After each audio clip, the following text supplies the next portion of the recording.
Haleluya, haleluya, eres digno, Señor. Terima kasih, kami bangga memiliki Engkau Tuhan. Kami mau dengar firman-Mu, urapi pendengaran kami. Biarlah kami fokus kepada Tuhan saja saat firman Tuhan berlangsung hari ini. Di dalam nama Yesus Kristus kami berdoa. Yang sudah siap katakan amin. Shalom buat kita semua. Shalom.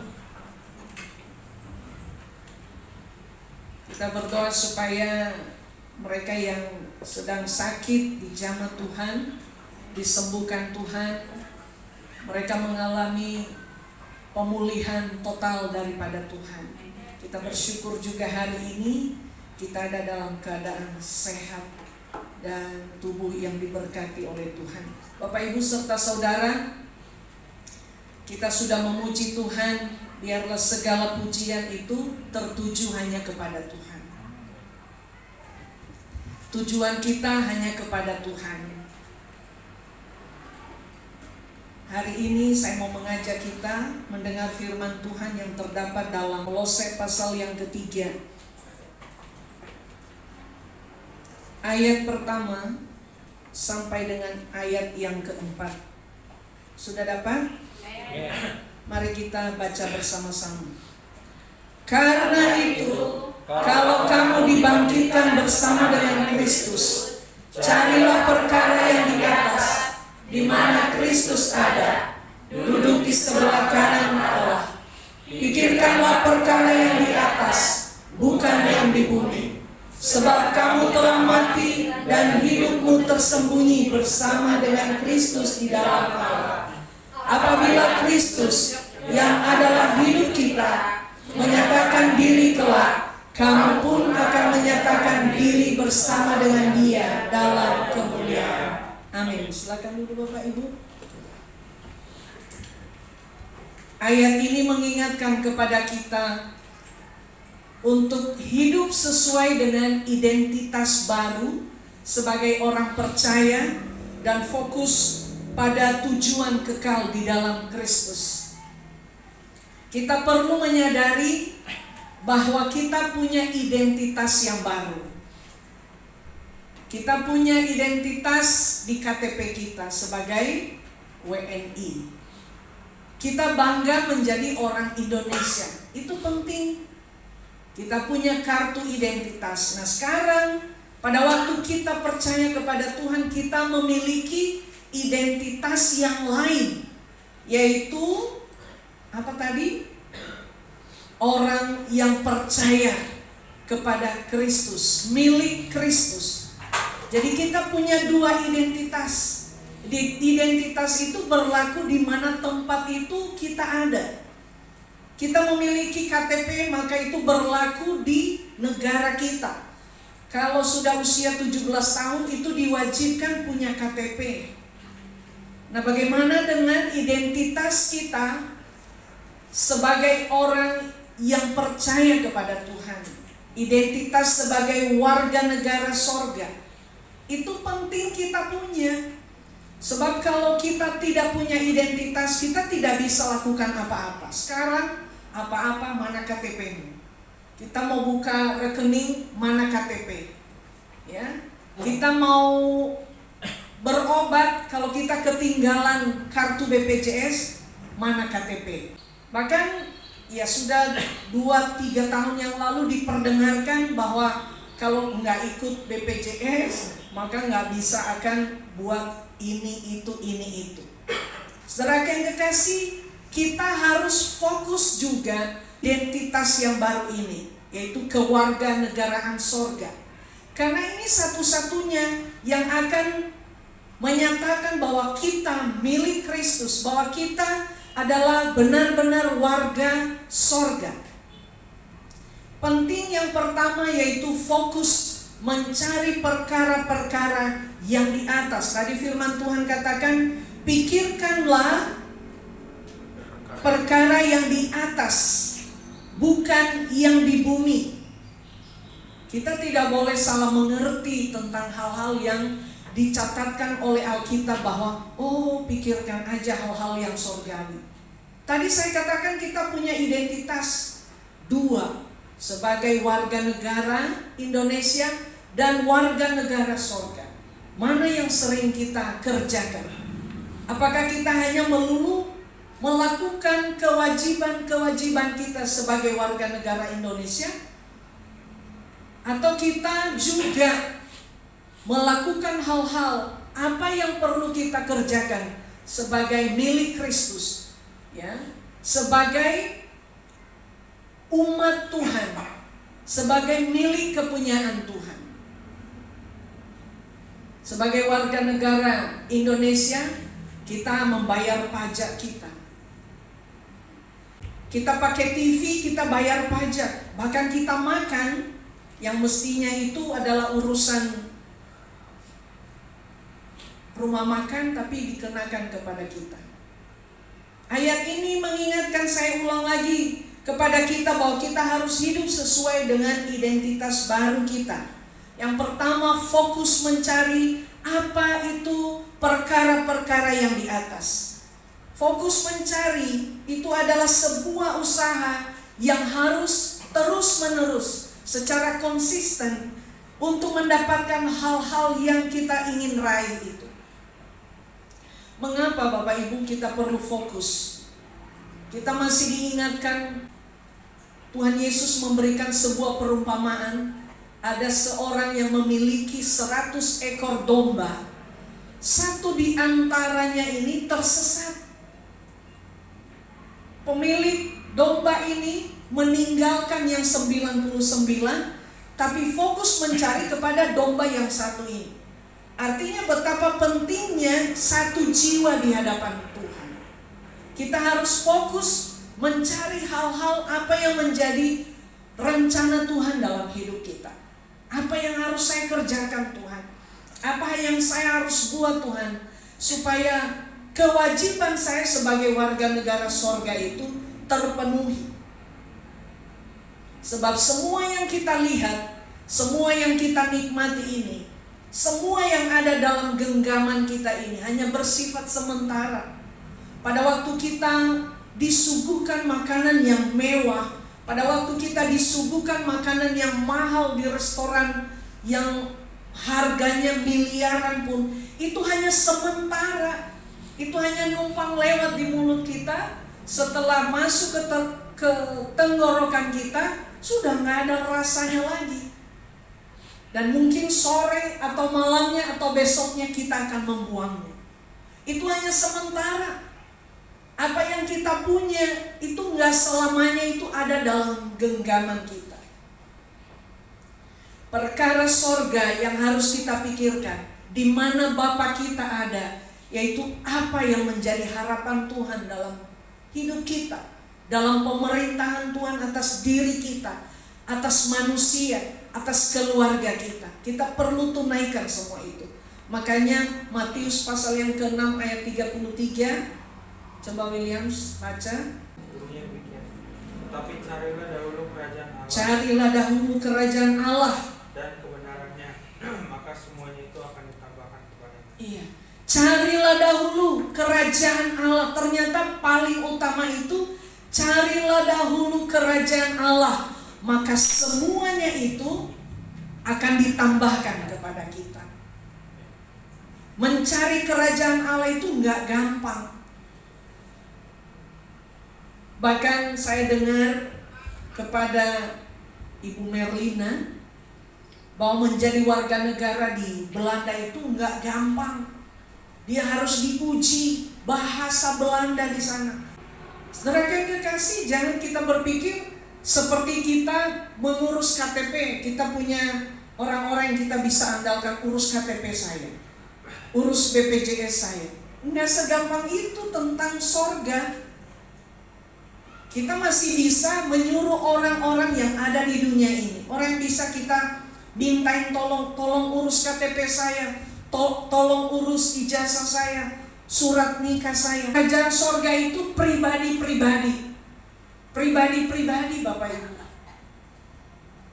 Nggak ada yang namanya kita numpang atau kita nebeng sama orang.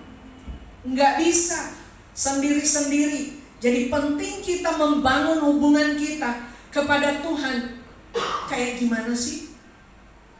Sorganya orang Kristen itu berbeda dengan sorga agama-agama lain. Di sorga itu hanya ada sukacita, menyembah Tuhan, bahkan memerintah bersama dengan Tuhan. Tuhan sudah janjikan di ayat yang kita baca tadi, dikatakan apabila Kristus yang ada di dalam hidup kita menyatakan diri kelak pada waktu Tuhan Yesus akan datang yang kedua kalinya, orang-orang yang sungguh-sungguh kepada Tuhan akan bersama-sama juga memerintah bersama Dia. Makanya dikatakan kamu pun akan menyatakan diri bersama dengan Dia dalam kemuliaannya. Yang pertama, kemuliaan apa? Pada waktu Tuhan akan datang, dikatakan orang-orang yang mati di dalam Tuhan itu duluan yang bangkit. Jadi kita mulai pikirkan sekarang, Tuhan kalau saya mati sebentar, apakah saya di dalam Tuhan apa tidak? Sebab orang yang mati di dalam Tuhan, dikatakan itu sudah jaminan Tuhan. Pada waktu Tuhan datang, trompet sangkakala itu berbunyi. Yang pertama bangkit dari antara orang mati itu, dari sekian miliaran orang yang sudah mati, adalah orang-orang yang percaya kepada Tuhan. Amin. Bapak Ibu, biarlah kita ada di kelompok itu. Di kelompok itu. Dan kita udah harus mulai memikirkan kehidupan kita yang kekal. Minggu lalu saya masih singgung, jangan berpikir saya masih muda. Bukan berarti orang tua yang sudah 50 ke atas baru mulai memikirkan saya mau sungguh-sungguh sama Tuhan. Tapi dari sekarang, apa yang terjadi hari kemarin lalu, ada pembunuhan yang dilakukan oleh anak muda di Bogor, Bapak Ibu, di Lawang Gintung, membunuh sapamnya, masih muda. Kok bisa? Nah, selidik demi selidik, karena ternyata ada dalam pergaulan yang tidak baik. Pergaulan itu menentukan.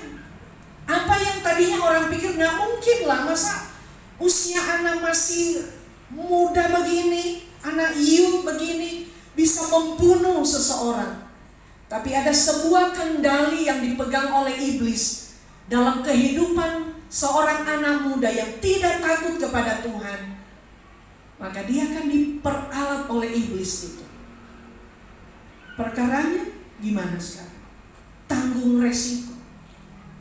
Narkoba itu yang membuat orang seperti punya kekuatan iblis yang luar biasa. Jangan sampai anak-anak muda di sini, karena pergaulanmu yang terlalu over, pergaulanmu yang terlalu trendy, pergaulanmu yang terlalu keren, akan membawa engkau dalam hal-hal seperti ini.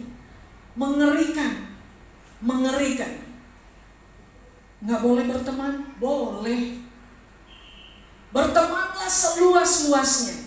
Tapi lihat orang-orang yang kamu jadikan temanmu ini, apakah mereka kelompok yang membawa kamu kepada hal yang baik atau yang akan merusak kita?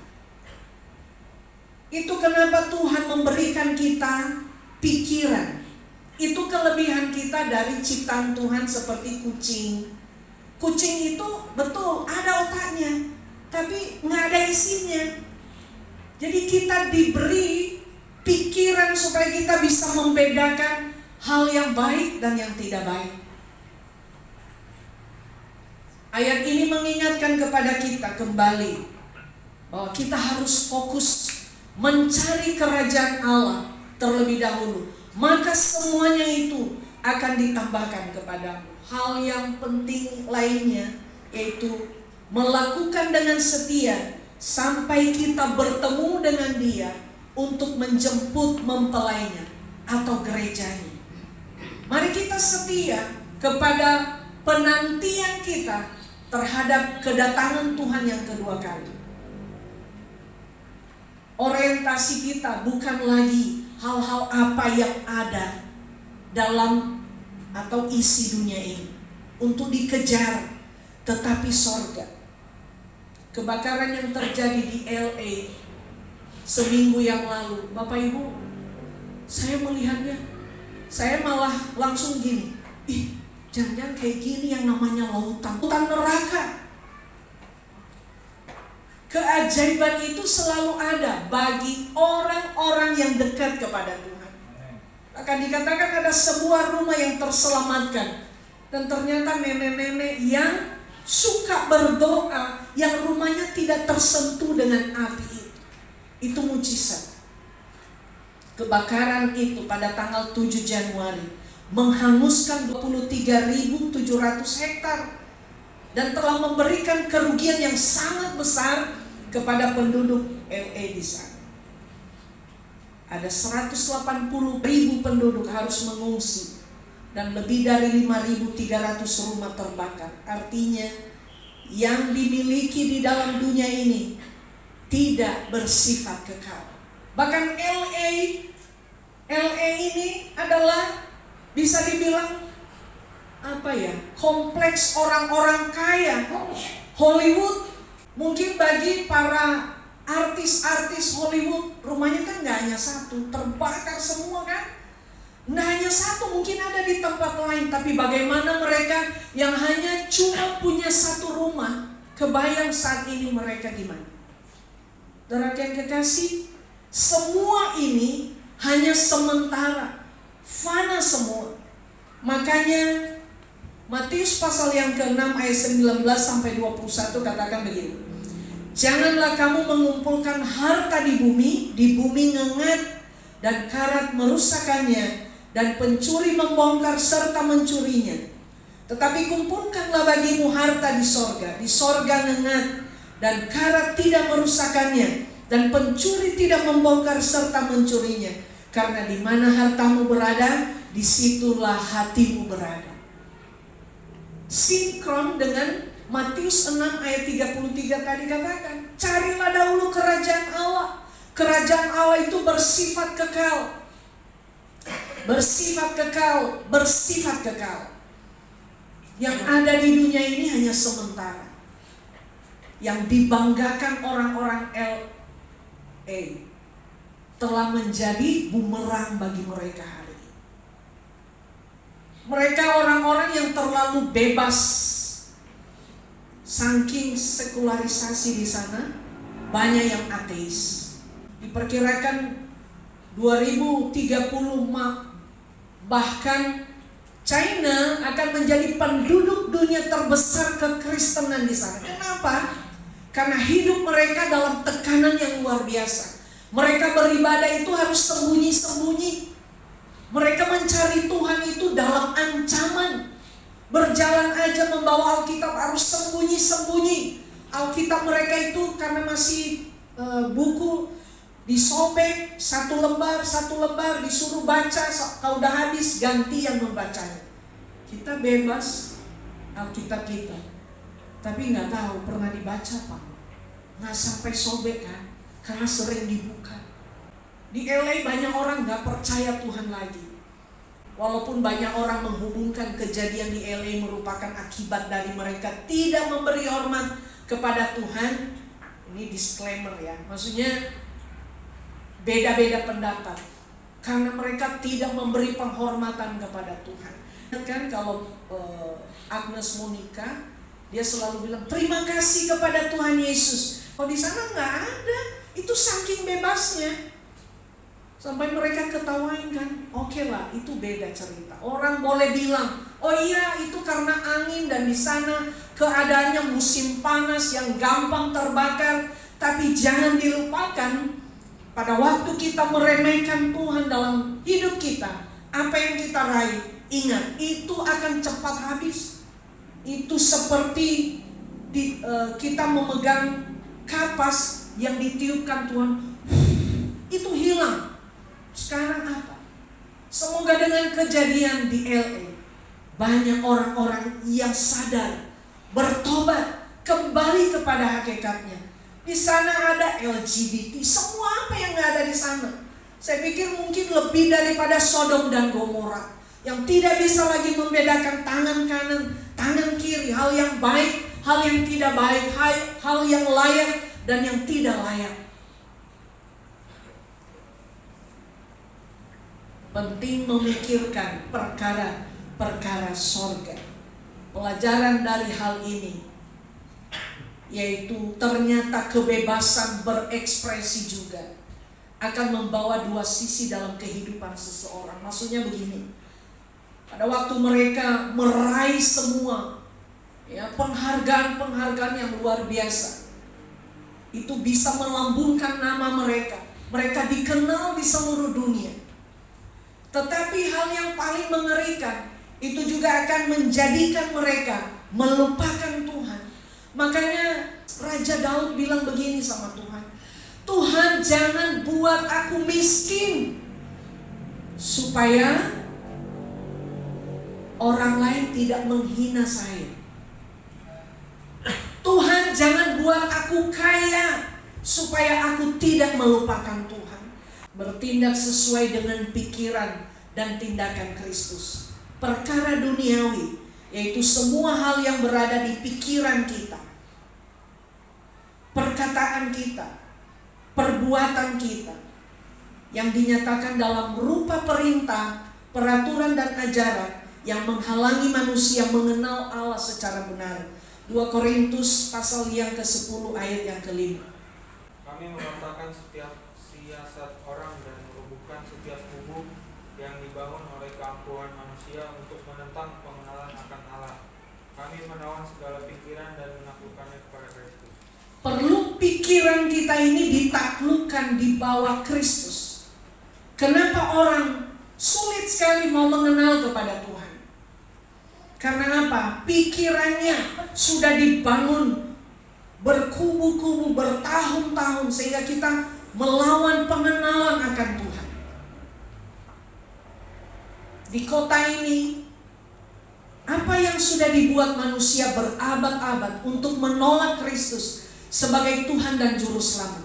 Pada waktu kita memperkenalkan Kristus kepada mereka, mereka akan menolaknya. Oh ya, dia bukan Tuhan, dia hanya nabi, dia hanya utusan.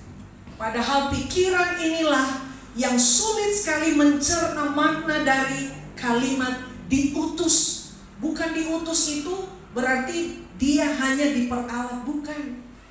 Tapi dia memberi hidupnya, dia mau datang ke dalam dunia untuk menebus saya dan saudara supaya kita selamat.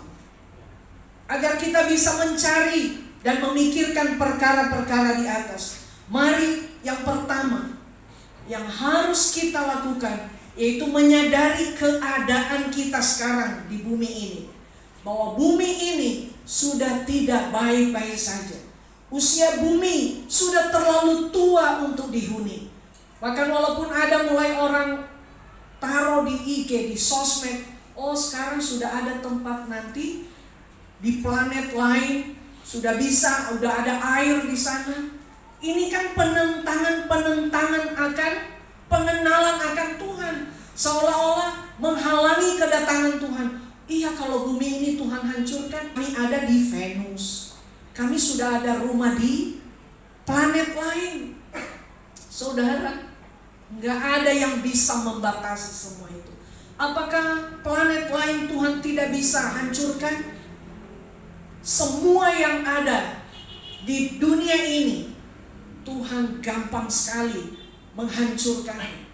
Tapi kenapa belum?